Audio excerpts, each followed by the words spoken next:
Pessoal, tudo bem? Meu nome é Ingrid, sou trabalhadora do Grêmio Espírita Perseverança e Caridade e estou aqui hoje novamente para dar continuidade ao estudo do Evangelho segundo o Espiritismo, nosso estudo que fazemos todos os domingos. E hoje nós vamos dar início ao estudo do capítulo 10, Bem-aventurados que são misericordiosos, e é o capítulo que encerra o estudo das bem-aventuranças dentro do Evangelho segundo o Espiritismo. E antes de iniciar a nossa leitura de hoje, vamos, como de costume, realizar uma breve oração. Então, aqueles que desejarem podem fechar os olhos, respirar fundo, acalmando a nossa mente, acalmando o nosso coração, buscando nos conectar ao Pai Celestial. Agradecemos, Pai, por mais um dia, mais um domingo. Agradecemos pelas bênçãos que são colocadas em nossa vida, da mesma forma que agradecemos pelas dificuldades que são colocadas em nosso caminho. Sabemos que elas são colocadas aí por um motivo e aproveitamos a oportunidade para rogar pela sabedoria necessária para passar por esses obstáculos que virão. Agradecemos pela oportunidade do estudo, do trabalho. Pedimos ao Pai Celestial, ao Mestre Jesus, pela tarde de hoje, que ela possa ser bastante profícua, que esses ensinamentos que serão lidos hoje possam fazer eco em nossas mentes, em nossos corações,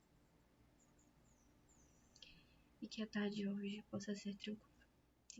Bom, então vamos dar início ao nosso estudo, iniciando a leitura do capítulo 10, Bem-aventurados que são misericordiosos. E o texto que vamos ler hoje é intitulado Perdoai para que Deus vos perdoe. Mas antes de iniciar a leitura propriamente do texto, vamos fazer a leitura dos trechos do Evangelho, que são objeto desse texto que vamos ler hoje, e objeto de estudo de todo esse capítulo 10. Bem-aventurados que são misericordiosos, porque obterão misericórdia. Mateus. Se perdoardes aos homens as faltas que cometerem contra vós, também vosso Pai Celestial vos perdoará os pecados. Mas se não perdoardes aos homens quando vos têm ofendido, vosso Pai Celestial também não vos perdoará os pecados. Se contra vós pecou vosso irmão, ide, fazer-lhe sentir a falta em particular a sós com ele. Se vos atender, tereis ganho vosso irmão. Então, aproximando-se dele, disse-lhe Pedro: Senhor, quantas vezes perdoarei a meu irmão, quando houver pecado contra mim? Até 7 vezes? Respondeu-lhe Jesus: Não vos digo que perdoareis até 7 vezes, mas até 70 vezes 7 vezes. Mateus também. E iniciando a leitura do nosso texto de hoje. A misericórdia é o complemento da brandura, porquanto aquele que não for misericordioso não poderá ser brando e pacífico. Ele consiste no esquecimento e no perdão das ofensas. O ódio e o rancor denotam alma sem elevação nem grandeza. O esquecimento das ofensas é próprio da alma elevada, que paira acima dos golpes que lhe possam desferir. Uma é sempre ansiosa, de sombria suscetibilidade e cheia de fel. Outra é calma, toda mansidão e caridade. Ai daquele que diz, nunca perdoarei. Esse, se não for condenado pelos homens, sê-lo-á por Deus. Com que direito reclamaria ele o perdão de suas próprias faltas, se não perdoa as dos outros? Jesus nos ensina que a misericórdia não deve ter limites, quando diz que cada um perdoe a seu irmão não 7 vezes, mas 70 vezes 7. Há, porém, 2 maneiras bem diferentes de perdoar. Uma grande, nobre, verdadeiramente generosa, sem pensamento oculto, que evita com delicadeza ferir o amor próprio e a suscetibilidade do adversário, ainda quando este último nenhuma justificativa possa ter. A segunda é a em que o ofendido ou aquele que tal se julga impõe ao outro condições humilhantes e lhe faz sentir o peso de um perdão que irrita, em vez de acalmar. Se estende a mão ao ofensor, não o faz com benevolência, mas com ostentação, a fim de poder dizer a toda a gente: vede como sou generoso. Nessas circunstâncias, é impossível uma reconciliação sincera de parte a parte. Não há generosidade, é apenas uma forma de satisfazer o orgulho. Em toda contenda, aquele que se mostra mais conciliador, que demonstra mais desinteresse, caridade, verdadeira grandeza da alma, granjeará sempre simpatia das pessoas imparciais. Bom, né, essa passagem, ela traz uma tarefa muito difícil para nós, né, o último dever, digamos assim, né, entre aspas, das boas-aventuranças. E é interessante que ele começa o texto falando assim: a misericórdia é o complemento da brandura, porquanto aquele que não for misericordioso não poderá ser brando e pacífico. Sendo que justamente antes desse mandamento, digamos assim, vem bem-aventurados os que são brandos e pacíficos. Então, a gente percebe aí a importância que o perdão ocupa na nossa vida e na nossa evolução propriamente. É interessante também que nesse texto ele categoriza o perdão de duas formas. Aquele perdão que é verdadeiro, que vem a partir dessa ideia de generosidade, de se colocar no lugar do outro, e aquele perdão que não é verdadeiro, que vem de um lugar de autopromoção, de orgulho, e que não busca de fato a reconciliação.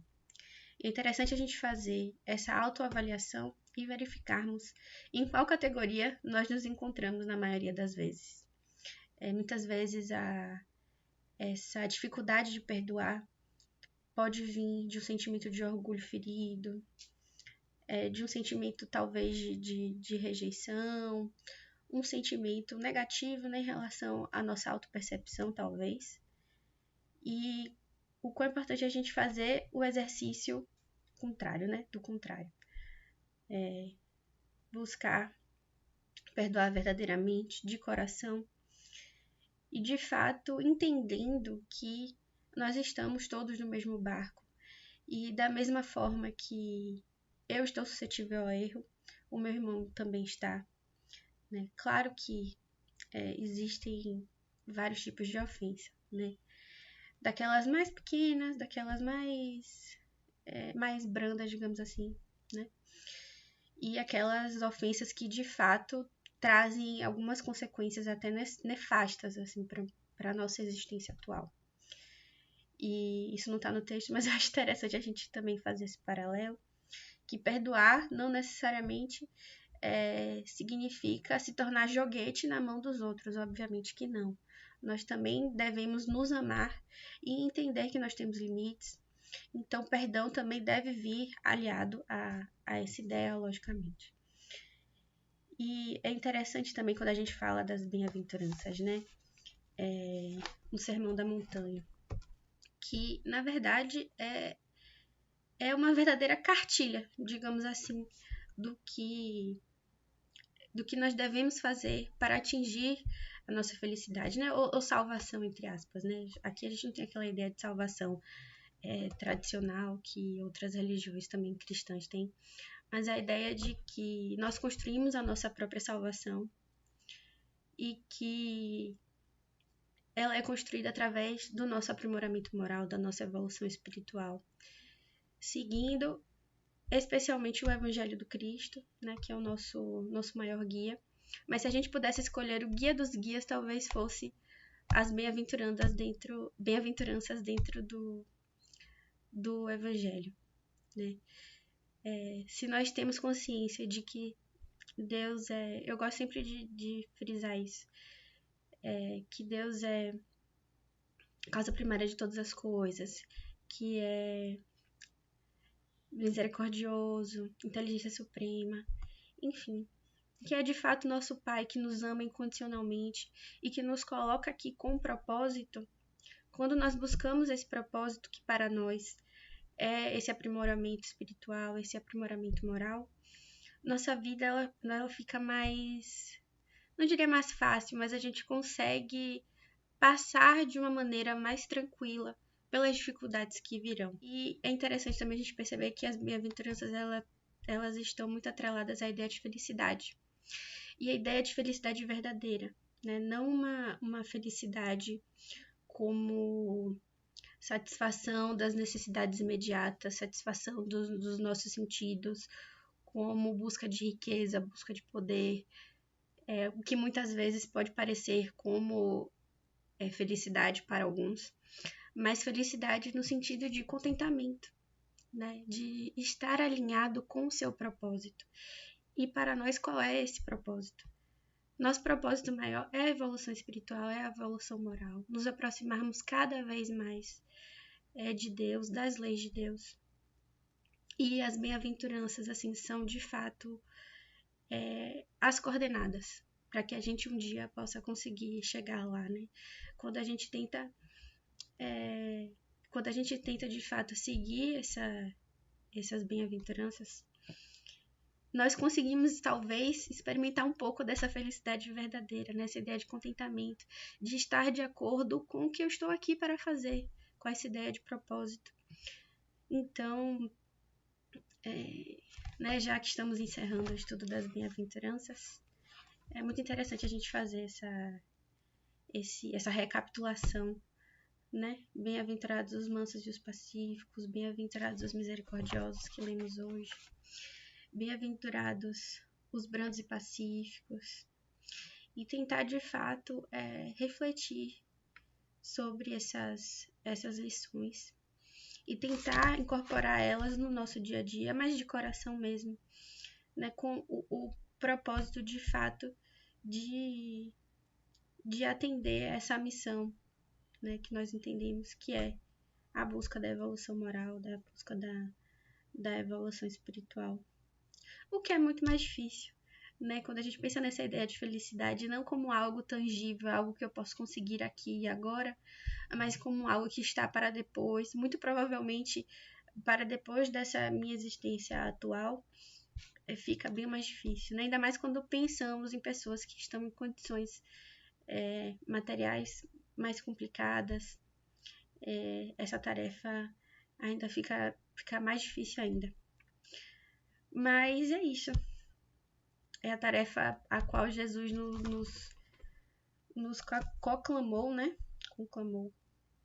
E aí, então, é isso.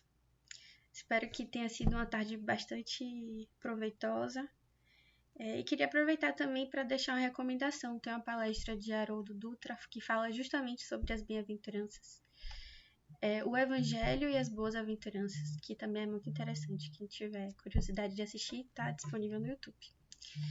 Então, para encerrar, vamos mais uma vez fechar os olhos, respirar fundo, buscando nos concentrar mais uma vez, com um sentimento de gratidão, elevamos o pensamento ao Pai,